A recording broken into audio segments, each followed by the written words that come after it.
Hello everybody, how's it going? I am Adam Real. It is currently February the 2nd, 2017. Welcome to the Punch Drunk Philosophy podcast. I'm coming to you from the greatest city in God's green and pleasant land. That's how you say it. The United Kingdom, Nottingham. And from our filthy, filthy capital, we have Tim Haigh. Hello, hello. How are things in the cesspit that is London? Not too bad. Getting on. That's good, that's good. You are our first employee here anyway at Punch Drunk Philosophy. Excellent. Unless you're watching this from the Inland Revenue, then no, we don't have employees. Anyways, I am Pastor Adam Real, Reverend Tim Haigh, and tax exempt, of course. Yeah, enjoy our tax exempt podcast. All right, well, let's begin with we were going to primarily talk about the executive order from Trump banning immigration from 7 nations. Well, it's not technically a ban; it's a moratorium, but we'll get into those details later. But yeah, there was quite a shitstorm last night in Berkeley, California. Historically, one of the most lefty campuses. Milo Yiannopoulos goes and is cancelled due to a full-on fucking riot. Antifa are fucking scum. I'm just gonna say that out of the bat. Antifa are disgusting, violent, despicable people. I've been in touch with anarchists before. I used to date one.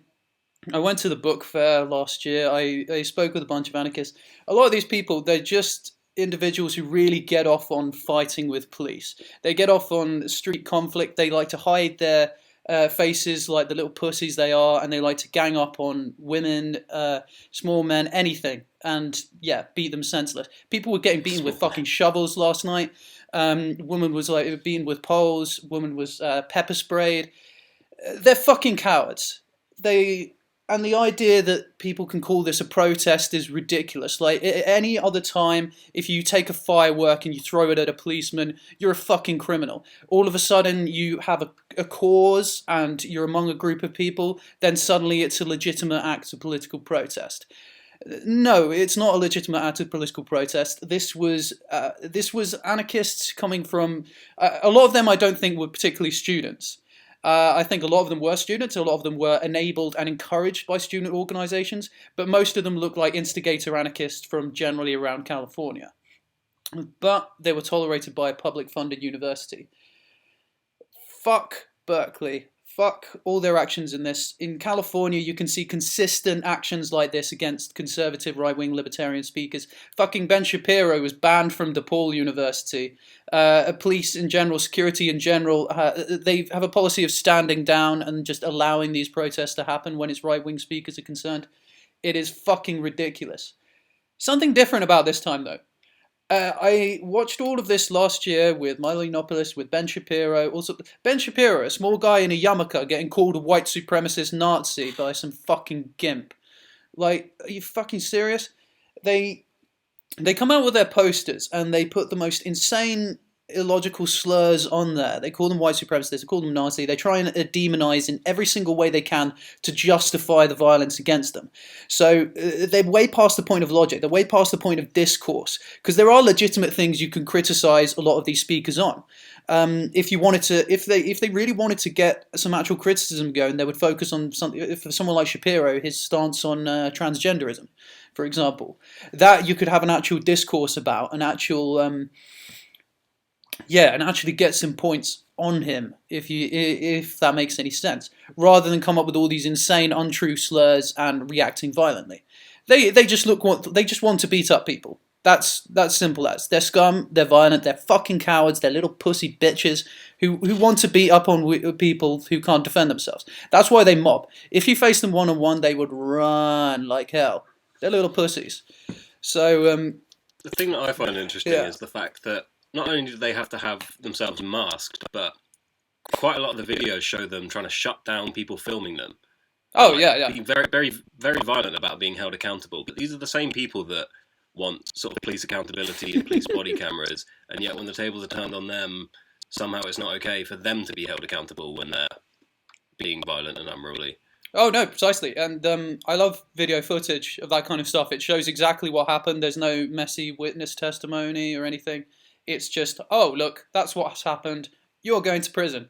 And a lot of people from the protest are going to prison from, I don't know about last night, but definitely from the Trump protest. Some are looking at like 10 years, which I think is good. Wow. Violent disruptors, yes. 10 years, prison. Bye. Yeah, okay, so what do you think in regards to the Trump response to this? Because this was the thing that was really different to me. Usually we've had establishment figures and politicians and so many people apologizing for this in the media, in politics, in the academic institutions. But now it's different. They really can't apologize for this one, and the fucking president is involved and threatens to cut federal funding for Berkeley University. What was your take on this response? I find that interesting because all of the staff at Berkeley have come out very vocally against it, but at the same time, it was sort of enabled to happen within their sphere of influence. Because doesn't Berkeley have a very long-standing tradition of anarchist groups and collective organisations like that have sort of been run unchecked? And for several years. Almost like a safe space. Well, that's the thing with the safe spaces and microaggressions. I mean, we've had people saying recently, like, oh, the best response to a microaggression is a macroaggression. And teaching these students that they deserve these safe spaces where their opinions aren't challenged, where anybody who is against them is the worst thing in the world that needs to be fought. You've got Marxist professors using all this kind of militaristic dialogue with them and enabling the most extreme views. Like if you said, like, you've got school teachers like shooting Trump, mock shooting Trump. And if a school child says like, "Oh fuck Trump, I want to kill him," the teachers instead are like, "Ha ha ha, yay, that's really nice."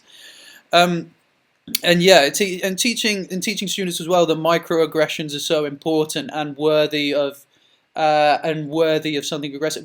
On stuff that is so fucking subjective, it was obviously going to lead to this.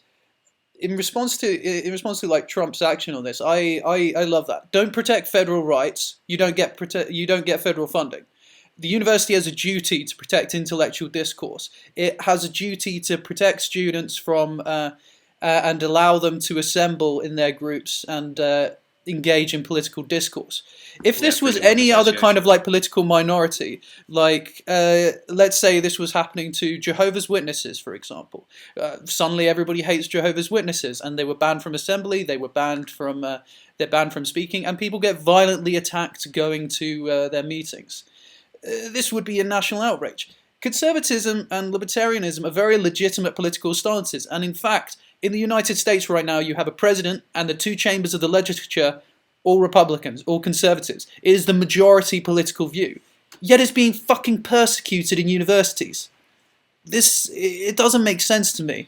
And universities have always historically been very left-leaning and much more liberal and trying to foster those cultivation of ideas of, I don't know, just left-leaning ideologies. That was when it was kind of in the minorities, though. It has a long history of free speech movements as well. I mean, tie this to Berkeley. Back in the day, sort of like 1960s, 1970s, 1950s, where you had McCarthyism and the whole skepticism around communism and the whole oppression of communist theory, and all those people were underground. And obviously, I think the actions of McCarthy towards communists and people who sympathise with communists were fucking appalling. So yeah, they've had to retreat to discuss Marxism in universities. So it's always been a hotbed of anti-war sentiments, civil rights. The legacy in the 60s, there's a lot they can be proud of in that regard. But the left now is not the ideology of freedom. It is not. It is not the ideology of discourse. It is not the ideology of truth, at least in the US anyway. And this kind of stuff proved that to me. I don't know. It got really emotional because, especially watching it this morning and seeing the women get beaten up. My girlfriend is right-wing libertarian. She's a very nice, reasonable person. She's a Trump supporter too, so she gets the Nazi thing as well. And I just saw this as like, these people would commit violence against her. Yeah, just going to an event of somebody you disagree with to discuss something, and then get attacked violently by this mob of hateful scumbag filth. The thing about that is that people saw the red hat and saw the lettering and went, Trump supporter, let's get him. Whereas in reality, it wasn't even a MAGA hat. It was a Make Bitcoin Great Again hat. And even if it wasn't Make America Great Again, even if it said build the fucking wall, that doesn't. Even if it says the most abhorrent opinions, even if I've got somebody who's an ISIS supporter in front of me, and says shit, I'm not going to hit them. Yeah, if anybody is physically aggressive to me, response. I will hit them. It's only justified as a response for immediate physical danger. So, but these people, when you're crowding around a small person, you're not in any physical danger. You're just thugs. You're just scum. Kill yourselves. Like thugs covering their faces with masks, using violence to sort of enforce their opinions, and like shying away from any sort of accountability. The thing I like most about that video is the fact that it was a literal interview, and the fact that she was saying that, I quite like the fact that there's a lot of people out here peacefully protesting and aren't using violence. 3 seconds later, psh. Yep. Well, a large part of what caused this, I think, the catalyst for why this event was so hostile, so violent. We could talk about the rhetoric from cunts like Sarah Silverman putting stuff out there like, yay, the revolution. It's like, shut up, you're not funny. The kind of violent rhetoric used throughout this towards Trump supporters. But there was an incident at the marches around the inauguration last week where I can't remember his name. Some alt-right guy, Spencer Thomas. Spencer. What's his name? Richard Spencer. Richard Spencer, that's the one. He was punched in the face whilst talking to a journalist. Again, like I said, I don't know his views. If he's alt-right, he probably can be into some weird Nazi shit. I don't agree with that at all. He's pretty heavily into the whole neo-Nazi white supremacy thing. He's part of I can't remember what it's called, the National think tank, the National Think Tank Policy, which is basically a super right-leaning white nationalist think tank. Fucking weirdo. But like I said, if someone from ISIS or Westboro Baptist Church or fucking commies or fucking anarchists, anybody with extreme views that I really dislike, if they are talking peacefully to a journalist, I am not going to go up and hit them. No. There's no justification for that. There's no function in that. But the internet had a discussion after that when the video circulated. Is it okay to hit a Nazi? And the resounding answer was yes. Most people are okay with it. There were laugh reacts everywhere. Lots of people posting, lol, yeah, punch a Nazi. It's always great to punch a Nazi. And, well, these people are subjective. Yeah, exactly. Well, but Nazism is very subjective now, apparently. I mean, people are astoundingly ignorant when it comes to politics, astoundingly ignorant when it comes to the histories of ideology and the history of development, and especially in regards to Nazi Germany. They know fuck all when it comes to fascism. If they did, then they'd realise it's very much a leftist collectivist ideology, and individual small government conservatism is about as far from it as you can fucking get. They wouldn't know fascism as it hit them in the face with a bunch of sticks. Oh wait, last night that exactly happened. Exactly. So the absolute ignorance and hypocrisy of these people is fucking mind-blowing. So when you give that okay to hit whoever you deem to be a Nazi, then that's free reign. That is free reign. And I don't want to live in a society where you have to be in fear of physical violence anytime you express a view. That's not a functional way to do intellectual discourse. And hey, if the left wing want to do that, then they're fucking dead. Right wing people are tougher, meaner. They're mostly in the military. We got guns. Like, if you want to, if they start in a violent sectarian thing between ideology, they're gonna lose. Have you seen leftists? Yeah, if that blows up into a civil war, I'm gonna put my money on the ones with all the guns. Yeah, but violence is not the answer. Violence against non-aggressive people who aren't a physical danger is unjustifiable. No. And yeah, I really, really hope that Berkeley gets crushed for this. I hope the mayor of Berkeley as well encouraged it. He was stirring it up on Twitter. He was talking about Milo. He was talking about anybody who calls Milo a white supremacist is a fucking idiot. They do not know. And this is the thing. If you actually hate Milo, he's got the biggest erection right now. This is his dream. Like, I respect and love the guy quite a lot, and I really appreciate the work he's done on campuses showing just how hostile they are to free speech. You are proving every single thing he said right. Look at all the internet comments about this. Like, the tide has turned. This isn't someone punching a Nazi. Everybody saw this for what it was. This can't be denied. People don't sympathize with this anymore. It's Milo has been proved significantly in the right. He is a provocateur. He likes this kind of attention. Everybody in the world is now Googling Milo. He's a mainstream story on so much news. Well, we got a personal response from Trump. Yeah, and so the president got involved. 9. This is, yeah, and things are changing. That's the most important thing. Things are changing. This is such a horrible, shameful thing, the way we've tolerated the far left in shutting down discourse, and I hope it will end soon. I hope it will end. I'm glad this incident showed a lot of people the reality of the progressive left, the SJWs. Yeah, these authoritarian leftists, they've been exposed for what they are, and it is quite apparent when you look at the soul searching. When a party loses a big election in the US, when Obama got elected and the right wing was proven completely ineffectual, they had ideological soul searching. What came out of that? The Tea Party. The Tea Party was successful.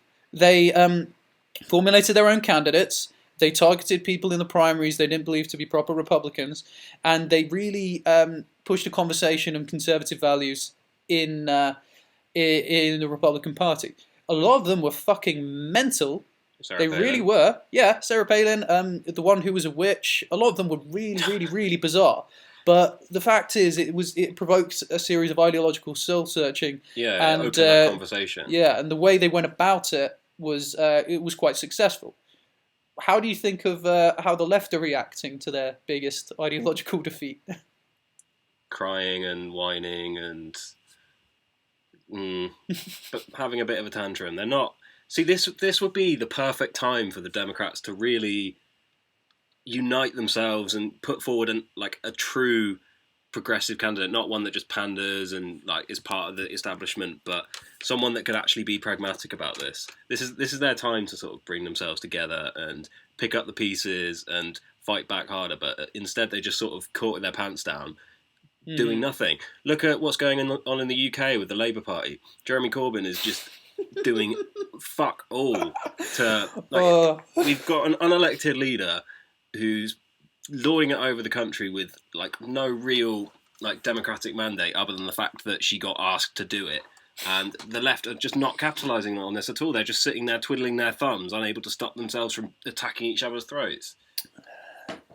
Yeah, pretty much. I mean, yeah, in terms of our politics, we've got nothing. That's why I read more about US politics, because ours is just so fucking depressing. It's so I've just hopeless. Resigned myself to the fact that we're a one-party state now. Yeah, I think until we get a movement of constitutionalists, people who really want to actively reform the system here, we're not gonna go anywhere democratically, and I don't think many of our politicians are worth bothering with. No. Yeah, in regards to the democratic response, the vibe I've got from them recently is they're going to continue gun-ho. They're going to continue just as they were. Double down. They will double down on it. This is because the way the Democrats fight elections, it's all about demographics. They all want to target certain demographics,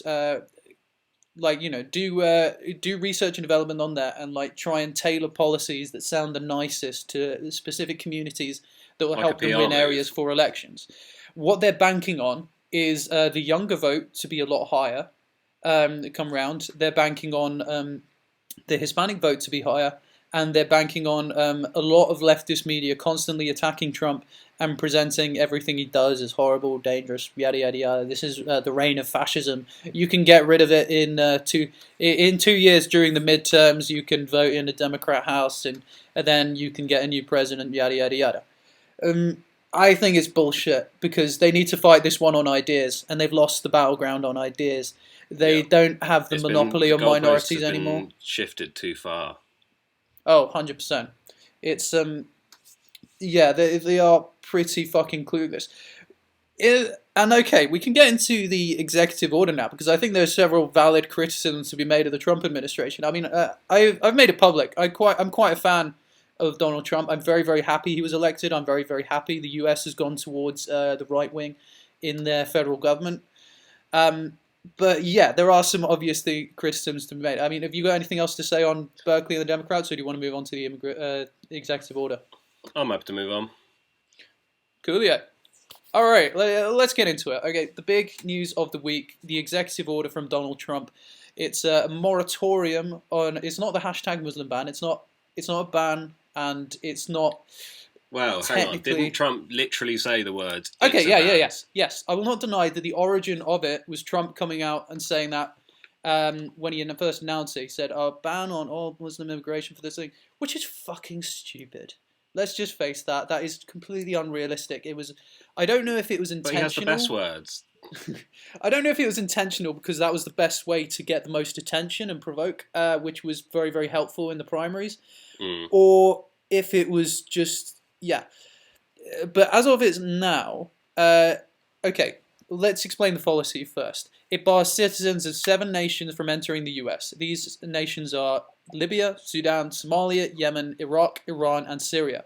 They are banned for 90 days as the rewriting of the standard of the visa process and the green card application scheme is under review.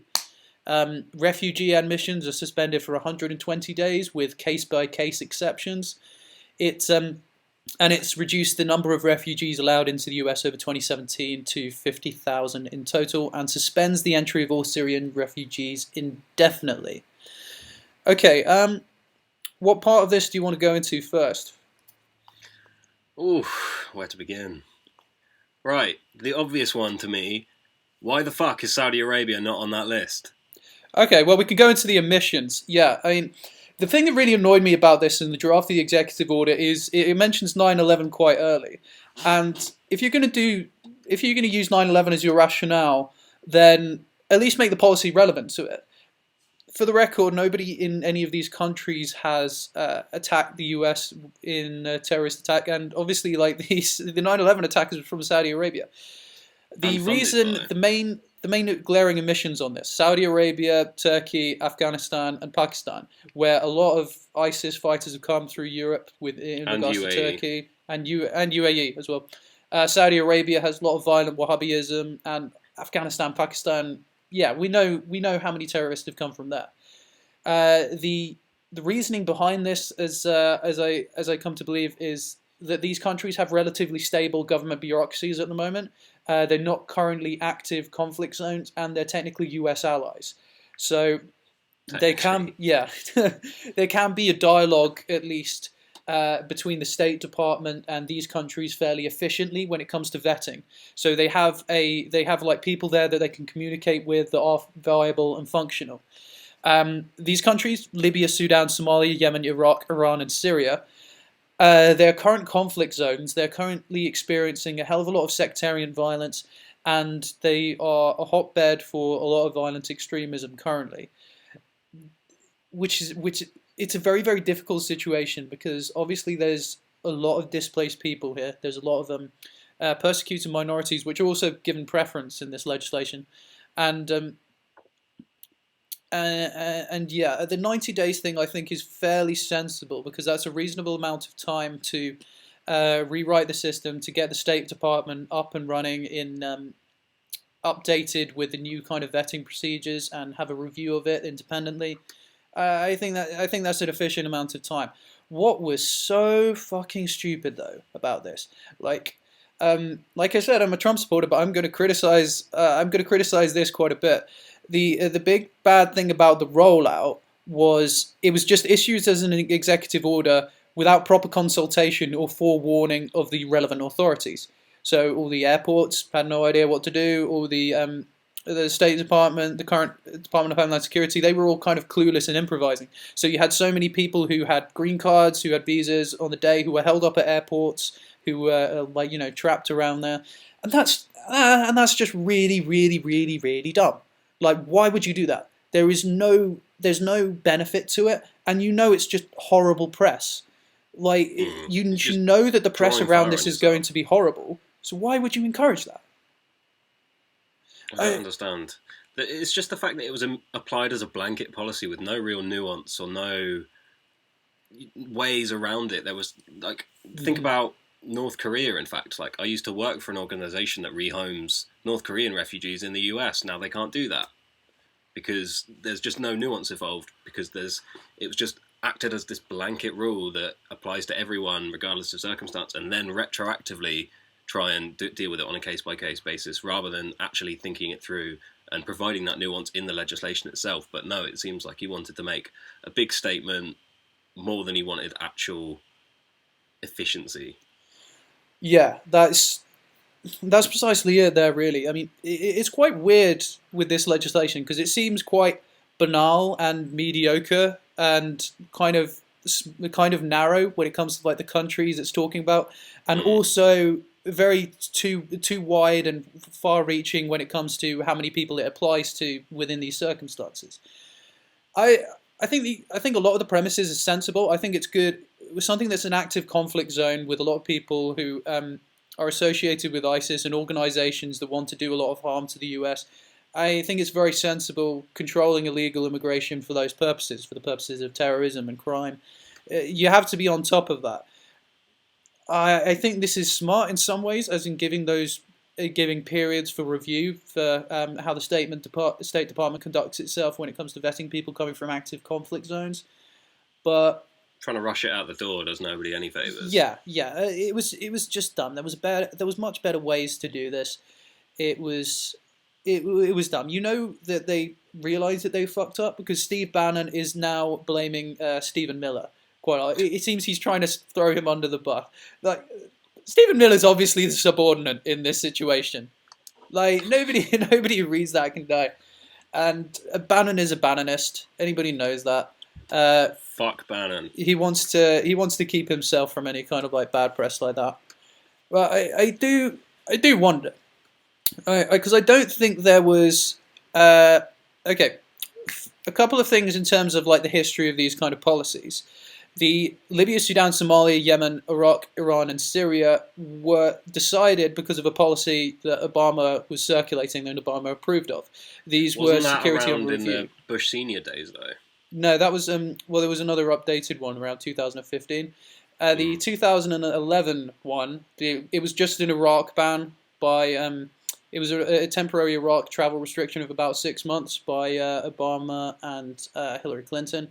And Jimmy Carter did one with Iran as well. It's not completely unprecedented, but people drawing explicit parallels in regards to policy are kind of wrong in this.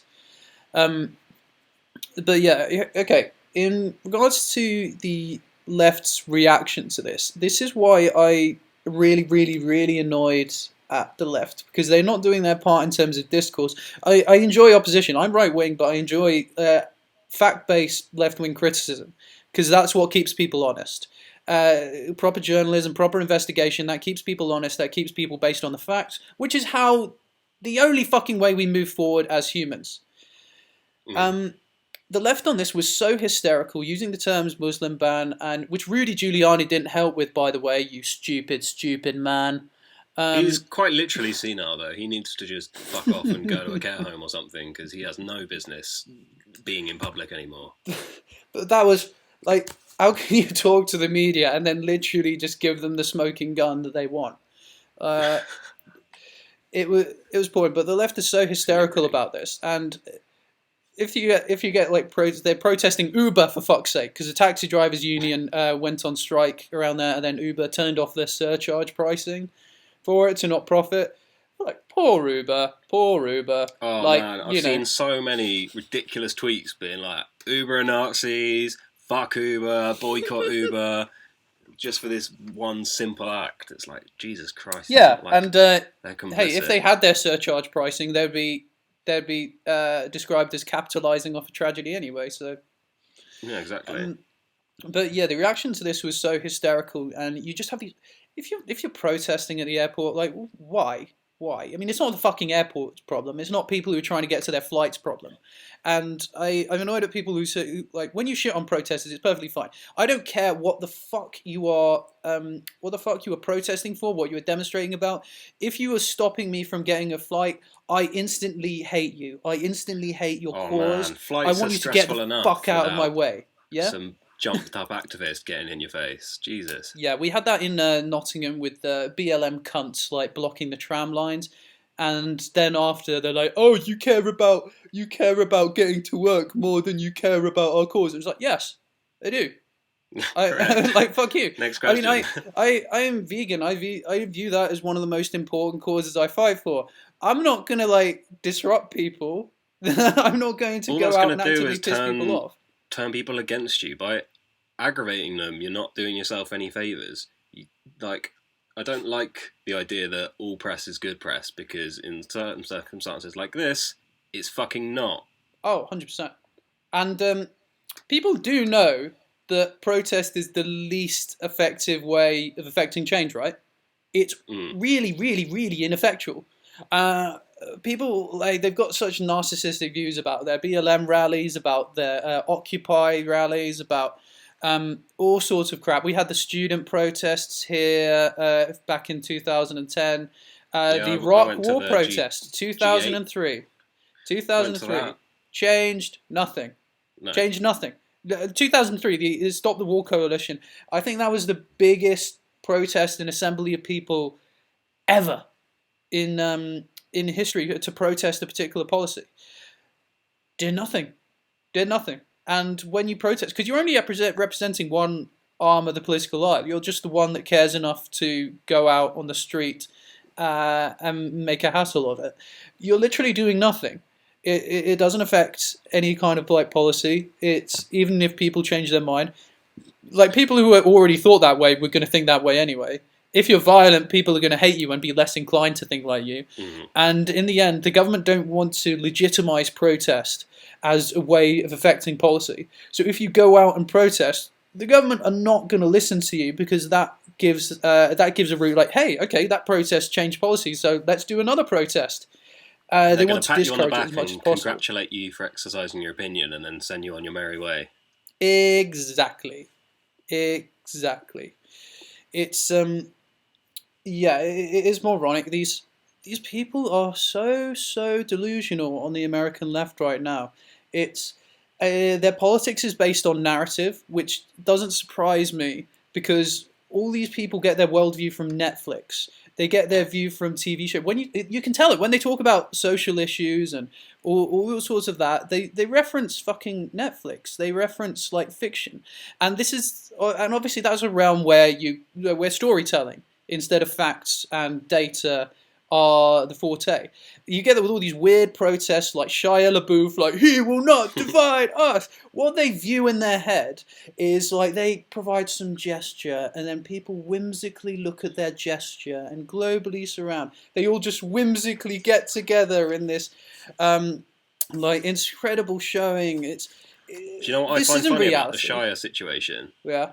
The fact that he was chanting, "We won't let him divide us. We won't let him divide us," and then puts up a wall and vets anyone that wants to come and see his art installation. It's like, yeah, practice what you preach, mate. Fucking Shia. Like, don't get me wrong, I'm no Trump lover, but like the hypocrisy is astounding. Yeah, what it is, they all talking in this kind of revolutionary sort of tone, and they all have such narcissistic.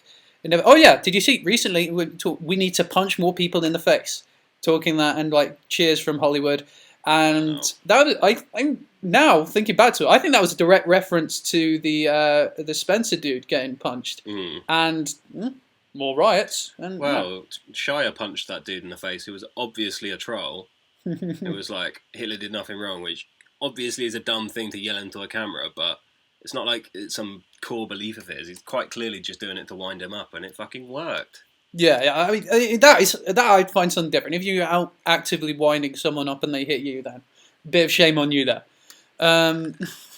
Walked into it really, but yeah, it's a weird situation. This is the side that, like, you know, they relevant storytelling. They have these weird kind of Hollywood fantasies about how things work. Like, you get a lot of a really lazy writing device is somebody just being overcome with their belief in someone, or just inspired by someone's spirit and conviction. Like, how many times do you see in a show someone gets up, they give an impassioned speech, or they make a big romantic gesture to their crush, and then everything turns around and everything's magical. And that's why you get all these overdramatic fucking babies and these whiny beta males who go and make these weird big gestures to girls they barely know to try and court them. All of these people are raised on like TV and shows that are just really by lazy, coked up really writers who have no grip on reality. Yeah, like rose-tinted view of reality. Yeah, precisely, and that's why. Well, that's one of the reasons Hollywood has severely aligned itself from the left, with the left, and well, I don't know. My theory is it's got a lot to do with their nonce problem, but. Oh, come on! Hollywood is overrun with fucking nonsense. Let's face it. And for the record, for people before they think I'm being homophobic or anything like that, nonce is a British word for paedophile. It comes from not in normal circulation or exercise or something like that. It's a prison term.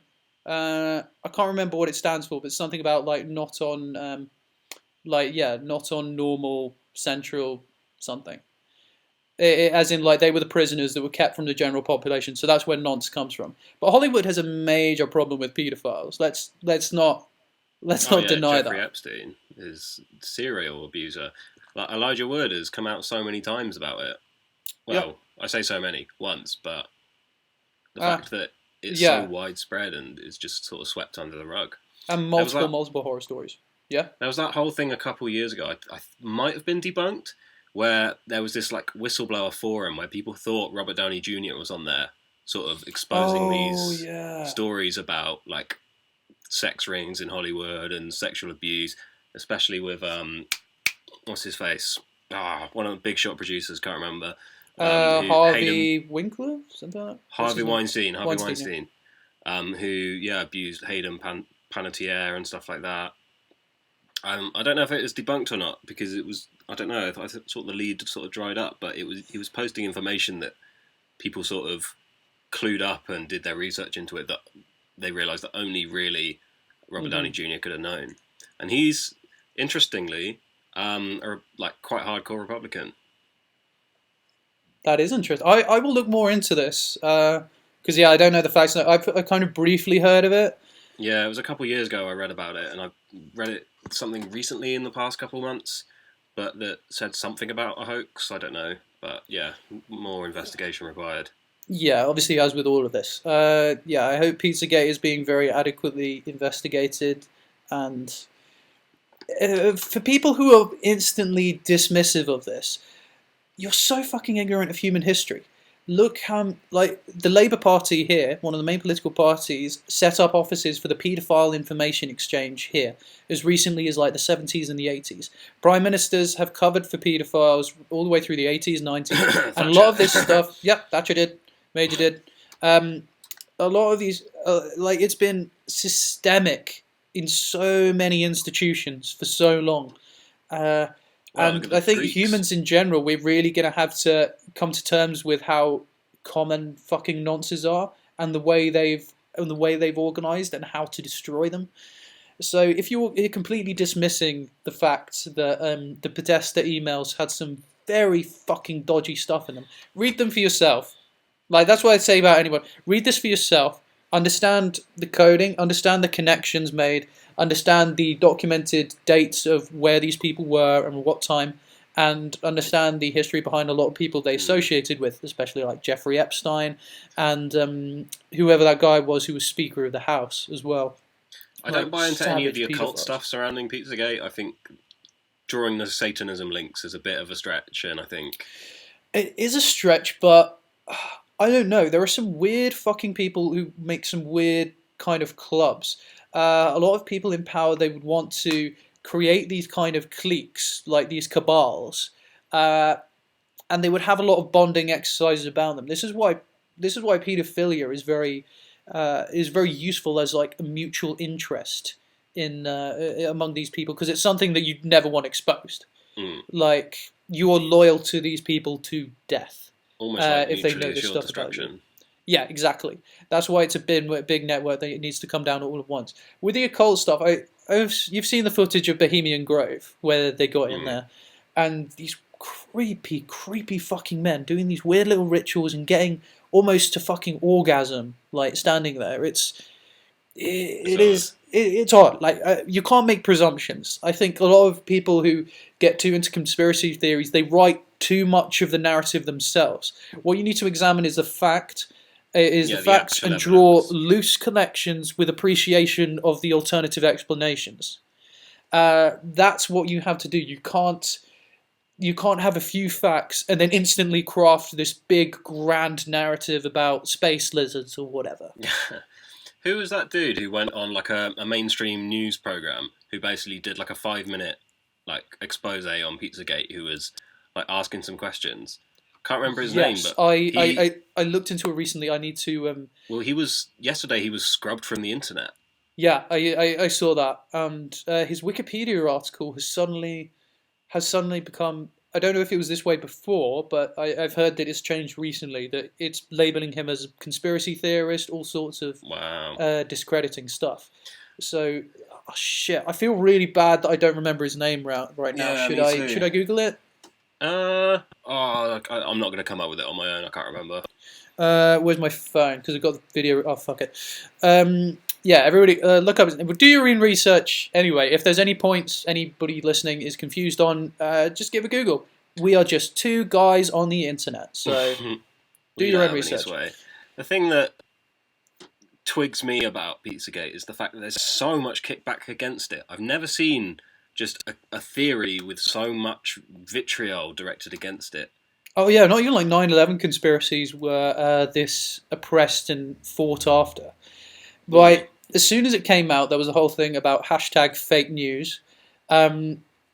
One performance, really. Did you see the Joe Rogan Experience where Eddie Bravo brought it up and that little bitch Brian Callen starts going like, no, it's fake news, it's all been debunked. Oh, Brian Callen, fuck off.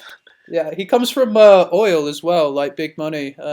Maybe that's got something to do it. Maybe he's a nonce. Who knows? Libel! Here first, allegedly. Please don't sue us.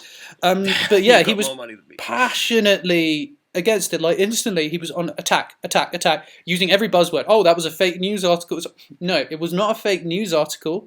It was a leak from hacked emails from a major figure within the Democrats.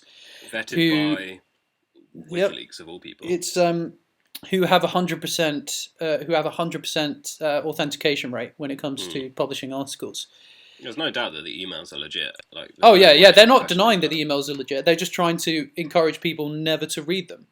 And I don't understand this. I don't see why people are defending against it. Surely just have a bit of a skeptical mind and just do your own research rather than being so vehemently against this theory. What do you have to gain by being against it? Just Like I said, obviously, if you're in the mainstream media, obviously there is conditions of responsibility when we're talking about individual people. When we're talking about individual people, don't harass them, don't come out against them, don't attack these individual people that you believe are involved. Stand back, get all the facts, go through the legal means. What you want is to draw attention to this. What you want is to increase law enforcement's attention to this and actually get something done about it. Yeah. If you enact violence or anything about that, then you are giving them the cause they need to shut people down. Like that idiot that went to Comet Pizza with a loaded gun.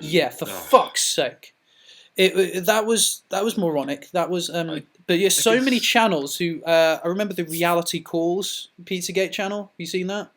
No. I think that got shut down, and it was very clear at the start of every video: do not enact violence. Just examine. These are the facts.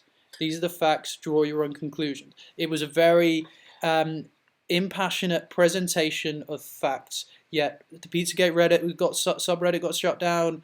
All this. All sorts of oppression of information and discourse around this. I get people are scared of legal repercussions for like witch hunts. Yeah, I would be too. But keep this fucking honest. With considering what we're dealing with here, we could be dealing with some of the worst, most horrible, evil actions on the planet right now. If you were back in like 2001 and knew all this stuff about the Catholic Church, knew all about the BBC, knew all about all these, knew about Sandusky and Penn State, then fucking hell, you're on the wrong side of history if you're trying to silence the truth. Nobody should ever try and silence the truth, especially in regards to something like this. Just approach it with an open mind. Don't just instantly dismiss it by going, nah, don't need to believe that. It's fake news, clearly. Like, do a bit of research yourself. Don't just parrot what you're hearing everywhere else. Like, this should be the prime time for investigative journalism to have a proper revival, rather than all this clickbait nonsense that we're getting. This would be the perfect time for like proper, respected investigative journalists to actually hone their craft and do their job, and yet people are just putting their fingers in their ears and pretending it's not happening. It's like I don't fully buy into it. I think some of it's a bit far-reaching, but I've got a skeptical and critical enough mind to know that something's not up there. Like, something's not right. At least something is on. Like, what they're paying for is there's something not right about that. The specifics, I don't know, but the bottom line is that something's not okay there. Yeah, and it needs to be intensely criminally investigated. Getting to the bottom of the truth is essential anything. I mean, you get it when there's any accusations of domestic violence or all sorts of these things in the news about a celebrity. People can't handle it maturely. They have to make their preconceptions known originally. Why is it not an acceptable stance to just say, all right, stand back, gather the facts, let the courts do their thing if necessary, make the conclusions. Accept your ignorant state. Don't emotionally react before you have any kind of like facts to go on. It's the definition of foolish, really. But serial paedophiles. What a gross subject. Well, we can move on to. I was just going to say, you'd think after the whole Jimmy Savile thing that people would be more open to these sort of ideas that high-profile figures maybe are involved in these sort of heinous things, but instead it's gone with the classic tactic of double down, let's bury our heads in the sand and pretend it's not happening and everything's great. Yeah, I mean, especially when you consider this was around Hillary Clinton, who was very nearly the most powerful person on the planet. And these people have a lot of sphere of influence. The power is worthy of a lot more criticism than everyday people in general. This kind of stuff needs to be investigated very intensely. Yeah, that's the kind of people Clinton surrounds herself with is scum. Enough all scum. For alarm. Debbie Wasserman-Schultz, what the fuck is she still doing in politics? How is she not? But like, going back to a previous point we touched on, no wonder the Democrats are getting fucking nowhere because they've changed nothing. They've doubled down on their failed tactic of buy the election and suppress the actual voice of change that would, say what you want about Bernie, but he was truly a voice of the people. And they were like, he's a voice of some. Yeah, I mean, he was an outsider voice. Yeah, I'll give him that. And they were like, oh, well, no, he's an outsider. We don't need him. Let's just stick to our guns and just try our tried and tested tactic. And it's just frustrating that they're just not learning from their mistakes. Well, you'd hope sometimes. I mean, fuck, it's taken a while for Republicans to somewhat get their act together. Well, even then, who's the fucking dude who was, when Obama's last months of presidency with the whole Supreme Court nomination, who's the fucking dude that was like, I'm going to make it my job to make sure that Obama doesn't get anyone approved? And now, as soon as the tables are flipped, he's like, all these Democrats trying to block our Supreme Court nominations, they're so undemocratic. It's like, fucking hell, how can you not see this cognitive dissonance? Yeah, I mean, on the table, I would vote Republican in the US. I know, I'm not sure if I would be one, but I would adopt those kind of stances.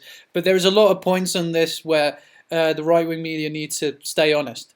Like, firstly, if you are criticizing people about making horrible tweets and stuff about Donald Trump, make sure you're not a paper who also made horrible attack pieces on Obama's kids. Like, that hypocrisy, no, don't even fucking try. Also, another thing about the stock market recently. I mean, the Dow hit over 20,000. It's a good thing, but view it in context. You have to view it in context that what it proves is that the markets aren't having a hysterical reaction to Donald Trump. The markets have relative faith in Donald Trump, but they mostly act independently of political activities like this, outside of something devastating. What it proves is that Donald Trump is devastating for the markets. What it does not prove is that he's an economic genius, because he's only been in for a month, and it only upped by 6 points since Obama left office. And so many Republicans were saying that the stock market, the Dow Jones going up, was not relevant to Obama's economic policies. So why is it suddenly relevant now that we have our guy in power? Well, the thing with the stock market is that it has everything to do with confidence and actually very little to do with actual economics. It's all about predictions and shortfalls and people's perceptions of what's going to work, not exactly what is going to work. It's all based on speculative futures. It's not based in current things. So people just need to take that into account when making precisely these base assumptions, rather than just sort of oh, this is positive, let's associate it with whoever's in power currently. Yeah, it's not that simple. Like the dollar strength, the currency markets are quite complex, and the strength in the dollar is not explicitly related to Donald Trump right now. We can praise him when he's good, and I think Donald Trump has done a lot of good things since he's got into power, especially in terms of lobbyists and regulations around lobbyists. I think that's fucking brilliant. Mm-hmm. The military-industrial complex, the prison-industrial complex, and all sorts of cronyism in Washington, that's been absolute cancer on the country for decades. But his cabinet is stacked with cronies. Yeah, some, but at least they're not going to be lobbyists. True. They're not going to be lobbyists. I mean, I'm concerned about some of the people with sphere of influence in there, most notably Steve Bannon. But people, obviously, we were talking about this with the left's reaction to stuff Trump does. I almost feel that the rollout of the executive order was intentionally bad, so the media would overreact hysterically, play all these sorts of images, and then be confronted with when they asked Trump policy advisors, no, it's not a Muslim ban, it's a moratorium on these current states and on these countries currently embedded in conflict. I was trying to find the wording there. But yeah, currently engaged in sectarian violence and conflict, we're just taking 90 days to reevaluate our processes. And then the people go, oh, okay, well, that's reasonable. And they don't believe the hysterical media. They don't, and they see this policy as completely reasonable. I mean, the polls show that most people are in favour of this kind of immigration policy. So the media have completely played into Trump's hands, even though there were so many valid criticisms to make of this legislation and the way it was rolled out. Another stupid thing as well is he's got a policy for helping Syrian refugees as well around safe zones in conflict areas. If he was being smart, he would have rolled that out at the same time, announced them simultaneously. But he didn't. He wasted that opportunity. Bit stupid. That's why I think it was the way that it was framed, and maybe with an ideologue like Bannon involved, who's very, very aware of how bad the leftist media is. I wonder if it was intentionally badly rolled out to provoke the biggest hysterical reaction from the left possible. I mean, do you think that is a valid conspiracy theory, I guess? To bait them out. Well, I think Trump is so much more savvy with the media than people give him credit for. I think he knows exactly what he's doing. The fact that he made those tweets about Meryl Streep at 5:30 in the morning just so happened to be 2 hours before the morning news cycle. No one had to pay attention to the fact that he just nominated Jeff Sessions as his Attorney General, who is a fucking scary man. No, everyone was paying attention to this Meryl Streep tweet. He knows how to play the media into his hands, and that's the scary thing, is people just write him off as this buffoon who's somehow lucked his way into power, but that's clearly not the case. Yeah, it's a mixture of both. I mean, I think a lot of this politics comes off like 4D chess, and you speculate about intentions. A lot of the time, in this circumstance, it's also possible that he's just mildly narcissistic. Don't get me wrong, I think he's and the staff involved are pretty stupid. Oh, God, yeah. But it's undeniable the way that it's played out has actually benefited Trump considerably. Oh, God, yeah. Unfortunately so. Hey, I'm happy for me. 8 years, baby. Not got a dog in this fight, but it's just frustrating to see the left that I used to associate myself with just running themselves into the ground and doubling down and using all these tactics that clearly aren't working. They're just not adopting a new approach. So it's well, you deserve to lose if you're not going to try and learn from your mistakes. Well, they're the party of feelings. They're the party of pandering to demographics. That's why, I probably would have been considered fairly left wing before, but yeah, I couldn't stay among it. I couldn't stay among it. I just looked at these things as like these aren't my people. This is not what I believe. This is not what I want for the world. This is not how I believe the world is best run. And I found those voices on the right. See, I'm economic left, but not moral left. If that makes sense. I'm a left libertarian. Well, I think it's when we talk about economics, it's so kind of complex, and then there's like individual circumstances that apply. So any definition we give is probably going to be fairly loose. How would you class your politics now, as in if you had to give it a title? Ooh, this is a good question. I took that political compass test the other day, which is obviously very heavy left-leaning, and it placed me in the bottom left quadrant, which I've always been in. But I don't know. I consider myself much more of a pragmatic centrist these days. Yeah, that's a very acceptable way to go about it. I mean, the political compass, I think it leans way to the left. I have no idea how you get right wing on it, other than being like completely. Questions have such an obvious bias on them. When you're answering the questions, it's like, I know where this is going to move me along the scale. And some of them are just phrased in such like a provocative way, like, do you support having universal women's rights or do you hate women? And it's like, oh, well, I wonder where this one's going to place me. Yeah. It's, I'm bottom left quadrant as well. I think everyone I've ever known to take it has been bottom left, and not everyone I ever known has been bottom left in actual reality, so I think there's something off with their algorithm. Well, yeah, I mean, you could probably see a lot of political and ideological diversity between me and other people you know who've got bottom left. Yeah, exactly. Like, there's disparity there. But yeah, what do you think of? Oh wait, sorry, 2 seconds. I'll get something coming up. I'll edit that little bit out. Actually, no, fuck it. Leave it in. Organic, raw, do it live. Pure. Yeah. Do it live. We'll do it live. Yeah, see, the right-wing media used to be the hysterical lunatics, guys like Glenn Beck. Glenn Beck's got some good aspects to him, but yeah, a lot of those guys, the talk show radio hosts under Obama, they were the crazy ones.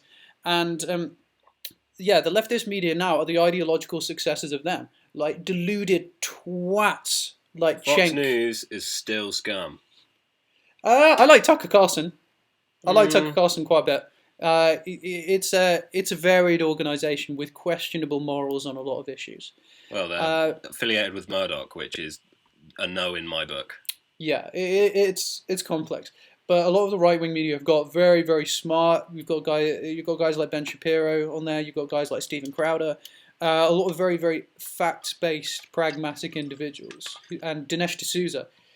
And on the other side, you've got the Young Turks, who are shit. Utter shit. But I'm trying to remember where I was going for this. I said something about Cenk and this hysterical left-wing media and the moral police on the left, the SJWs. Who are they? Are the ideological successors of? They are the ideological successors of people like Tipper Gore and the moral majority, the moral police kind of people in the 80s, 90s, 2000s who tried to get video games banned. Evolution of politically correct culture. Oh yeah, they tried to get video games banned. They tried to get metal music banned. They blamed Marilyn Manson for the Columbine shootings. It's those kind of people. Those kind of people who believe that they have a sense of moral righteousness above other people, and they need to protect people from horrible ideas. Yeah. Like, that's the wrong stimulus. You can't handle that stimulus on your brain. You can't handle those ideas being expressed to you. So yeah, it should be banned to protect you and your weak little mind. We're doing you a favour by shielding you from this awful world. Yeah. Oh. Okay. Anyway. I've got something for you. All right. What do you think about Reddit banning the alt-right subreddit? I haven't looked into it specifically, but I believe it was due to doxing and specific organised harassment. If that was the case, I know a lot of alt-right people can get kind of nasty. I mean, I love Pepe, praise Keck, and all that. I'm all in that kind of world. 100% a breeding ground for literal white nationalists. Yeah, fuck that. Reddit, I don't think that should play into it though. I think there should be a subreddit where these people can discuss what they want, because otherwise they'll just go to Stormfront, you know? Yeah. And I think it's much better when they're in a place when they can be challenged, where people can make fun of them, where we can easily view what they're about. Because the other day I was like browsing through some of the top posts just to see what was going on, and obviously they disgusted me because they were all things like all this genetic science and like Nazi apologism and all this sort of stuff. And it's like, well, as long as they keep to themselves, do what you want. Like I respect your right to say it. Obviously, you're fucking wrong. But it is based in bullshit. I mean, okay, we talked about this when you came around on the weekend. we did. I think anybody who wants to argue with white nationalism and all those kind of like weird fucking totalitarian ideologies should really look into the literature of it and understand their philosophy. I mean, Dostoevsky was a true intellectual in the sense that he would build up his opponent's argument to the best possible way. He would present the opponent's argument in the most logical construction that it could be manifested in, and then destroyed it. And that's not hard to do with white nationalism. You would get people who would come up and they would spout these views, and then you would shout things at them, and then they'll retreat. They'll try and present the most reasonable things subtle. And if you're doing this in front of other people, then they look like the victim. They look like they're having their view oppressed, so instantly they become a sympathetic underdog character. Good books to read: The Turner Diaries and Hunter by William Luther Pierce, I think. Luther is his middle name? Dr. William Pierce, who was a prominent white nationalist figure. His book, The Turner Diaries, is credited with inspiring Timothy McVeigh, the Oklahoma City bomber. I mean, these audiobooks available on YouTube as well, but when you read into this sort of stuff and you really kind of understand their philosophy, they use a lot of general criticisms of society. Like they say, oh, people watch too much TV, people don't care about what's going on, that sort of stuff. So, yeah, that's fair, true. It's like, oh, crime's out of control. It's like, yeah, that's all right. It's like, I don't know, white men are superior, race mixing is evil. And it's like, no, not at all. How do you make that jump? The thing is that annoys me about the race argument is it's not a moral argument when these people are making scientific claims. There was a Reggie Watts is the comedian. Reggie Yates for BBC Three. He did this thing about extreme Russia, and he did this thing with these neo-Nazis in Russia, and he would say all this stuff about race mixing and say, oh, it's horrible, the babies are born deformed with all sorts of diseases, they are a cancer in this world, they should be aborted at birth. Reggie Yates is mixed race, and he's a perfectly healthy man, he's perfectly sturdy, all fine, and he just goes, okay, well, yeah, I'll catch you later, and then goes outside, like, sheds a tear, it's like, oh, that was horrible. It's like, what the fuck are you doing? You are living proof that everything he is saying is bullshit. You can debunk what he says right there. It's like, well, I'm mixed race and I'm fine. All you needed to say was that. I mean, okay, appreciation for like his personal safety in there, but it must be they didn't make scary. scientific arguments to debunk the claims. All they did was go, that's sad. So anybody who believes that bullshit, who believes that scientific lie, is going to continue believing it because it wasn't debunked. Well, it's kind of like the Louis Theroux approach of get a slice of life into their perspective without directly challenging them. But he does, when they say things that are deliberately untrue, he will tell them, no, that's untrue because of X, Y, Z. He will tell it very disparagingly, and because that allows them to get to the core of their ideology. But the thing is, these racists, they're not being challenged because they've been pushed so much into obscurity when they're breeding their views, and they're so convicted in them. The best way to destroy any kind of view like that is bring it forward. Like, and I was like, oh, okay, what do you believe? And it's like, I believe white people are genetically superior to all other races and we should exterminate the others, rah, rah, rah. Like, well, no, you're wrong in every single thing you said. And let them embarrass themselves. Yeah, their scientific claims are bullshit. Their cultural claims are bullshit. Their models for governance are bullshit. This is the thing that really weirds me out about the Turner Diaries. The whole Turner Diaries is kind of a fantasy piece about this small kind of white nationalist group in a world gone crazy with race mixing and Negroes taking over the cities and rah rah. And it's hilarious when you hear the audiobook and it's just this old pissed off Southern man talking about. And it's like, oh, for the glory of the white man. And it's so like he's talking about a horrible oppressive government like taking away his guns, and then is talking about like fuck democracy and how we need an oppressive fascist government. We need a strong leader. Yeah, it's all insane. Yeah, but hey, if you disagree with the philosophy, study it, understand it, then you can destroy it. And don't just push them further into their own corners. Banning them. It doesn't work. Like it just feeds them, especially like the alt-right. They like to feel oppressed, and they like legitimizes and gives them validation that they're on the right path. Yeah, exactly. They're provocative. Rather than arguing them, what do you believe? Oh, okay, that's bullshit. Here's why. Especially if they're making scientific claims about race, because we've known for ages. If you're making those kind of arguments about race, you're fucking embarrassing yourself. Yeah, like that is some ignorant fucking shit. We've been and done eugenics. It's gone. We know it's bullshit. So off you go. Yeah, precisely. Okay. Anyways, let's move on to something a bit happier, I guess, somewhat. You came round my house for the weekend for an annual event known as the Royal Rumble.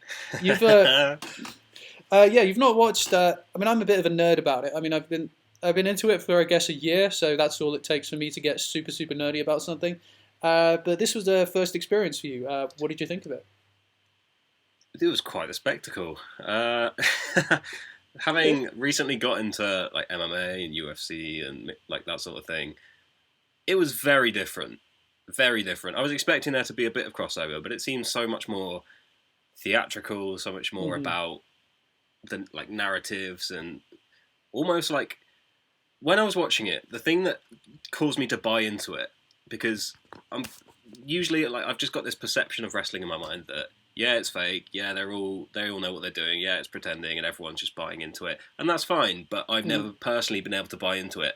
But this weekend when watching it, the thing that got me to actually immerse myself was not thinking of them as wrestlers, but thinking them more of like an improv troupe. Yeah. Who were just putting on a show, essentially, for the fun of it. Oh yeah, they call a lot of the spots in there, so it takes remarkable skill to do a lot of what they do. Oh, I'm sure it it's does. A craft I feel a lot of respect for. Yeah, no doubt. Like, the athleticism and the strength involved in pretty much everything they do is worthy of respect on its own, even if it is choreographed and, staged to an extent. And run by fucking idiots! I could get into that. Vinnie Mac. Yeah, I mean, you probably didn't understand why I was so pissed off at a lot of the decisions that kind of got made. The whole thing with... Alright, let's first get into John Cena, AJ Styles. That kind of match came up. The backstory is AJ Styles been in the company for about a year. He debuted at the last Royal Rumble and was a darling of like the hardcore fans because of his work in Japan and TNA. And yeah, it's great to finally see him in the WWE. He is, by more or less everybody's standard, the single best wrestler on the planet right now. He's the single best one at his craft. And the crowds have got super behind him. At SummerSlam back in August, he beat John Cena clean. When you beat someone clean, that means like with no cheating, with no dodgy circumstances. So it's a very significant statement when you let someone beat someone clean, especially John Cena, who very rarely loses. Because Cena had been this guy who was overly protected, who like buried people, who ruined other careers to look like, John Super Cena, who the kids love because he dresses like a 5-year-old. And acts like one as well. Yeah. I'm so bored of him as a character. I thought what they would do here was something called a double turn, where, because Styles was basically entering as the heel, and Cena was entering as, like, technically the face. But John Cena was an absolute dick all the way through the build-up for this. He was talking shit on AJ Styles. He was talking like, you only have that championship because I let you. To clarify as well, John Cena has only had, like, one real match in between this, and he got pinned clean by Dean Ambrose. So he's coming off 2 losses, and then all of a sudden we're supposed to believe he's able to, like, come back and beat this guy for no reason. What would have been a good story here is if they finally turned John Cena heel and evil and had him like not be able to beat AJ Styles. AJ Styles is just too good for him, and knocks over the referee, gets a steel chair, starts and cheats to win. That would have been a good story. That would have been something interesting. But no, this company are fucking idiots because you can't make new stars because they have to harp on the old ones who are going to pussy out to Hollywood anyway. And yeah, do you remember the atmosphere of the room when the number 30 entrant came out? I do, yes. Everyone was most anticipated. It was until they weren't. Yeah, because that was a horrible feeling. Like literally sitting right there. I mean, I think I threw something like maybe a lighter or something. I was annoyed because they was teased. There were so many. The great thing about the Royal Rumble are like all these surprise entrances, like all these people you never knew would turn up, like coming early from injury or debuting from other promotions would show up, and it's big. And when you build to a number 30 slot like that, and there's not been any kind of everybody thinks like, ooh, okay. Ooh, this is the big number 30. Ooh, what's happening? Ooh, what's happening? Oh, it's him. Like, yeah, Roman Reigns, who's a guy who's been, it's ridiculous. He was chosen as a guy. He's only been, like, in the sport, in it for 3 years, and they decide, all right, he's going to be our guy. We are going to push him. He's going to be the main character. He's going to win all the time. I'm going to write his lines so he says hilarious shit like suffering succotash, son. What? Yeah, he said that. He has the lamest lines. He, all of them are the same because they're written by the same stupid fucking people who barely have GCSE English. And they push the same kind of narrative all the time of him, like, kicking out of everybody's finisher, of him unable to be put away. The only time people beat him is because, like, by shenanigans and all that sort of stuff. And he gets booed out of the fucking building every time. Like, when he won the Royal Rumble in 2015, hashtag cancel WWE Network was trending on Twitter. This is what this company believe is good business, good publicity. Any press is good press. Yeah, I don't know what is going on with that, but it's obviously not working. They've been just bludgeoning this dead horse for 3 years. And like the whole structure of it pissed me off. The eventual winner, Randy Orton, like, I'm a fanboy of. I love the guy. But they didn't give him a single elimination. There was no build-up. He didn't look like a badass. He didn't look strong. And he was only able to get Roman when Roman was distracted from eliminating someone else. So there was no fucking point here. Nobody won. Nobody really benefited significantly from this event. It was largely a fucking waste. It's that pisses me. I mean, whatever you do, Tim, don't become a WWE fan. Don't. It's just too much pain. I don't think there was any risk of that. It's like very, very occasional. And also on Raw the next night, on TV the next night, we finally saw the debut of someone we were going to see. Seth Rollins comes out, confronts Triple H, and then suddenly Samoa Joe, the guy that everybody wants to see, comes rushing out the crowd and beats the shit out of Seth Rollins. And you're like, oh my god, they've totally redeemed themselves. This is going to be great. They're going to set up this match. And then Seth Rollins has a knee injury. Like, it's just constant disappointment. These are the most mediocre, moronic people who are just so fucking fortunate. It's like being in a really, really bad relationship. You're like, oh shit, I need to leave this person there. But then they just give like, oh shit, not inflexible. But they've they occasionally have like a little bit of hope, like, oh okay, maybe give you a bit of a titty slip and be like, yeah, exactly, no. Like just enough to keep you interested and on the hook, suffering permanently. I need a piss, but you carry on. Okay, cool. Needing this for like 5 minutes. I need one too, so I'll wrap this up more or less as soon. Okay, so I'm left talking to you wonderful people of the internet. Yeah, in regards to the Royal Rumble, I thought there were some good bookings. Like, what? But why the fuck was Enzo Amore out there? Why was Apollo Crews out there? I mean, I get we need people to be removed, but it was just all pointless. There were so many spots that could have been given to more interesting people. There were so many.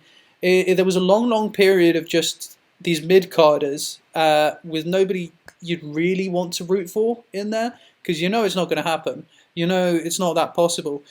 Jericho was probably the most likely one who was in it throughout that period, but he really got involved. And he was kept in for so long to just be dumped ceremoniously. So I thought that was bullshit. Yeah, I've got the really nerdy wrestling stuff out of the way. So excellent. Yeah, move on in that. Yeah, I need a piss, so we'll wrap this up shortly.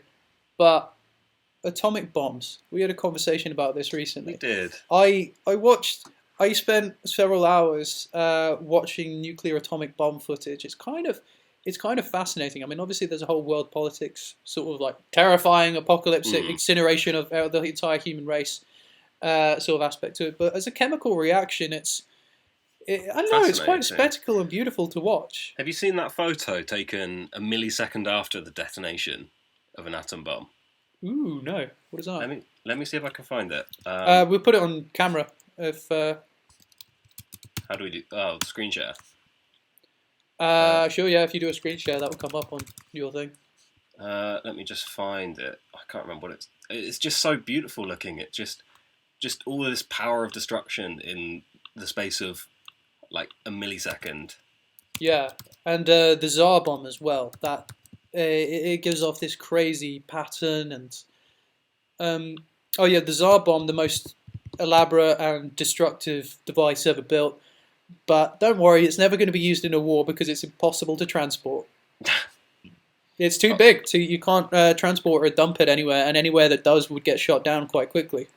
Did you ever play of that nuclear map?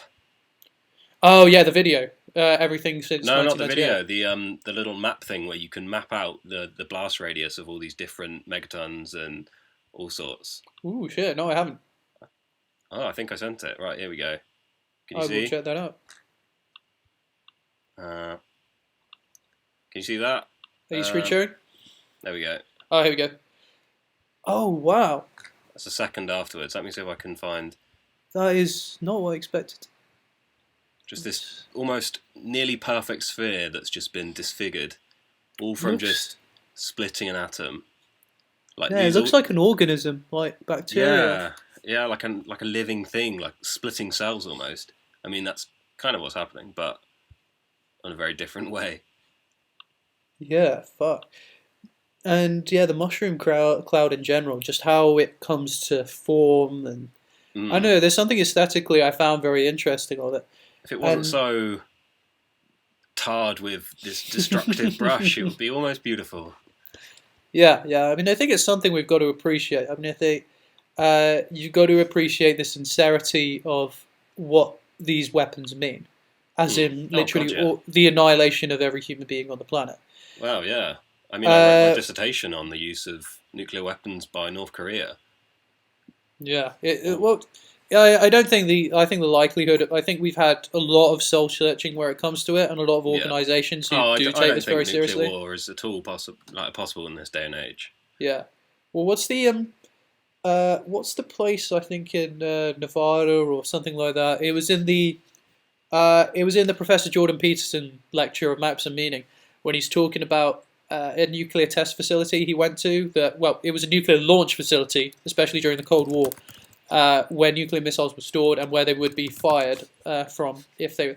The process is you put a key in and then you wait for the final order from the president and then you turn it. And the key's been in once in human history.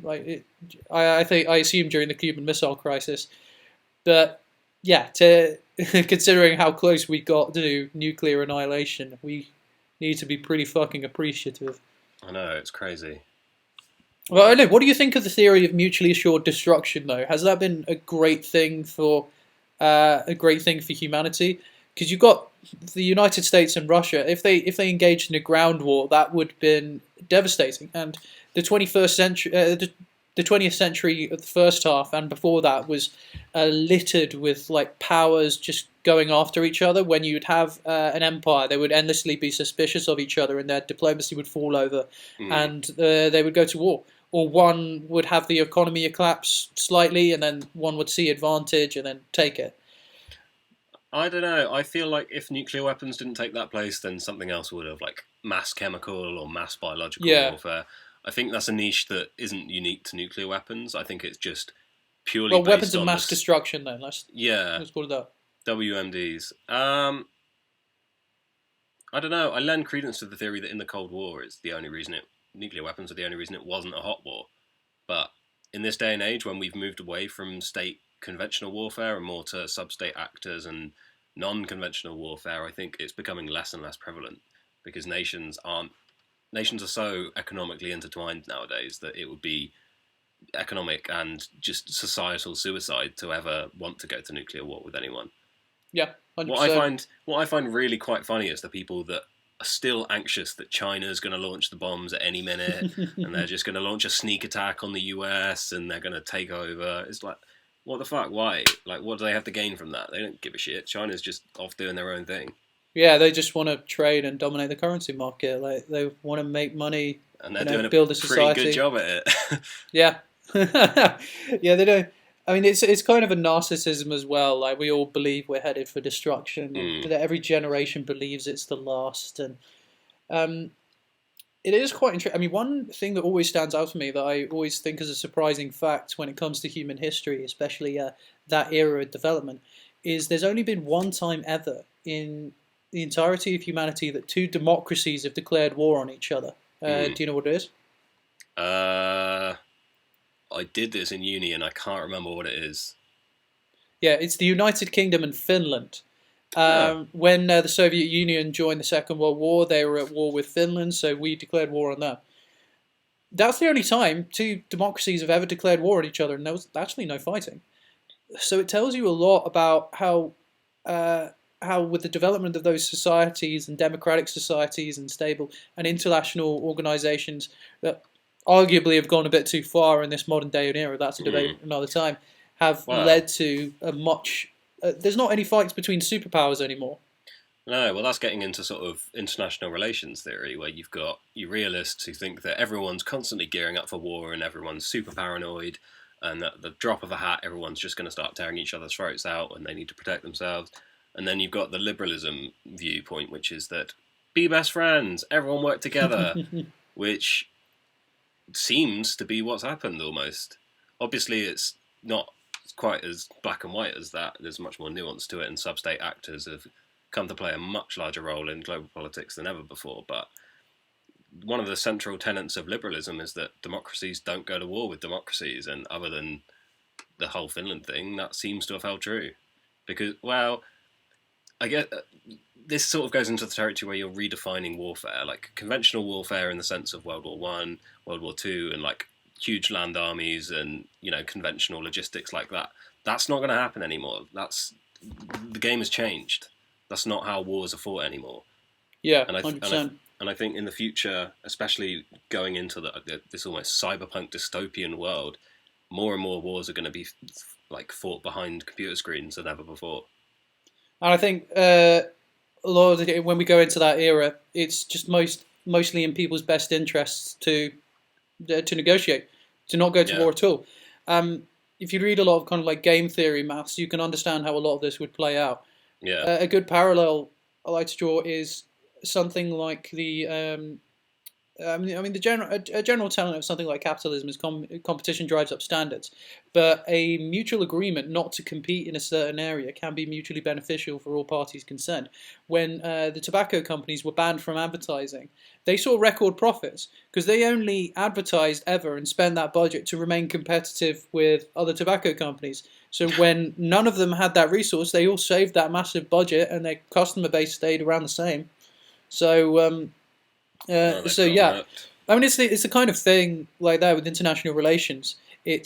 War is almost never in anybody's interests. Yeah.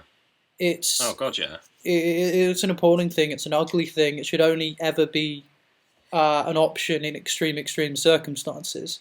I saw a chart the other day that was like a map of Europe, and it was number of the 18 to 24 population bracket willing to go to war for their country. I saw that earlier, yeah. Yeah, and I think the UK was the second 27. lowest. 27, yeah. I fucking God no, wouldn't. Couldn't pay me enough. No, I would. Well, it depends on the threat, though. Really, I think anybody who's answering that probably has a vision in their head of the circumstances involved. Those damn Nazis again. Yeah, I mean, if it was like Nazis had resurrected and were attempting to invade in the Second World War, I would have fought. I think the Second World War is one of the... If you could choose any conflict throughout history to have fought in, I think I would have to pick the Second World War because that seems the most kind of morally justifiable I'm sure conflict. As fuck not picking World War One. God, no. Fuck the trenches. Fuck those trenches. I think I would have to pick that rather than especially even over something like Iraq or Afghanistan, because just standing around for ages and ages and ages and ages and ages. IED, ages, IED, and the whole sniper fire, and the whole hearts and minds thing of the Iraq War of just no matter what you do, just being hated by the locals. Exactly, would take its toll. At least in France in the 1940s, they were happy to see you. And you could actually tell your children, I really, really did something good for this world, and you're not got that fuckery of like, why did we go in the first place? Wasn't that what was the whole built point on lies and false evidence? Yeah, why did all my friends die over there? It's a very, very, very messy thing. But hey, if the UK was under threat, I would happily step up. I would happily step up to something genuine. It's gone all laggy. Oh, I'm back. We're good? You back? Yeah, I mean, it's fine on this end. Anyways, I need a piss, and it's probably gone. We've probably gone like gone the 90 minutes now. So about that. Yeah, I will wrap this up. Excellent. Okay, well, thanks for joining me on the podcast, Tim. Please pleasure. come again. Thank you, everybody. I'm Adam Real. Follow me on Twitter at the Adam Real if you want to see me like abuse companies for no reason and just write out things occasionally. I don't use it very often, but I probably will if I actually get some followers. Do you have a Twitter account or anything you want to plug? Well, if anyone's getting married, hit up Wind Tribes DJs. Hell yeah, Wind Tribes DJs. Just give it a Google, you'll find it. Yeah.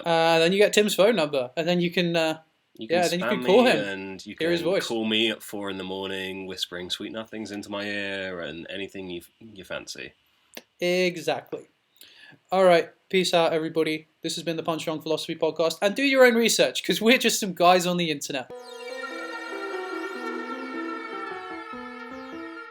Punch Drunk Philosophy.